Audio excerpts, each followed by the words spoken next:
আমার কাছে বেশ কিছু খবর এসেছে রাজ্যের বিভিন্ন ব্লকের বিভিন্ন এলাকার বিভিন্ন মৌজার ধর্মস্থানের খতিয়ান চেঞ্জ হয়ে যাচ্ছে।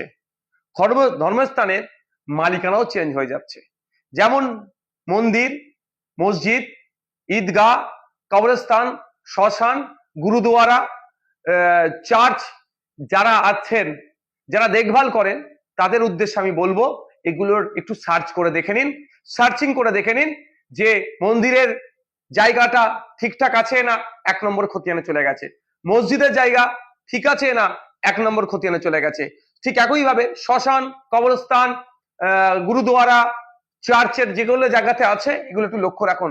কারণ আমার কাছে খবর আছে রাজ্য সরকারের বেশ কিছু অসাধু ব্যক্তি এই জায়গাগুলোকে 1 নম্বর খতিয়ানে দিয়ে অনলাইনে যখন সার্চ করছে রেকর্ড নট ফাউন্ড করাচ্ছে, পরে এগুলো হয়তো কাউকে বিক্রি করে দিতে পারে বা অন্য কোনো খারাপ কাজে ব্যবহার করতে পারে।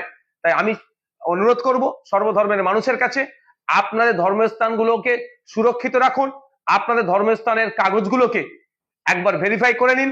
যদি দেখেন যে এই কাগজে অর্থাৎ আপনার মাদ্রাসা, মসজিদ, কবরস্থান, ঈদগাহ, শ্মশান, আপনার মন্দির, গুরুদুয়ারা বা যে কোনো জাহের থান, যে কোনো জায়গা হোক না কেন, যদি দেখেন যে 1 নম্বর খতিয়ানে চলে গিয়েছে বা রেকর্ড নট ফাউন্ড দেখাচ্ছে, সাথে সাথে আপনার ব্লকের বিএলআর অফিসে যাবেন, গিয়ে একটা মিসকেস করবেন বা যেটাকে অভিযোগ বলে, একটা অভিযোগ দায়ের করবেন, তার রিসিভ রাখবেন যে এটা ভুল হয়েছে, রেকর্ডটাকে সংশোধন করানো হোক।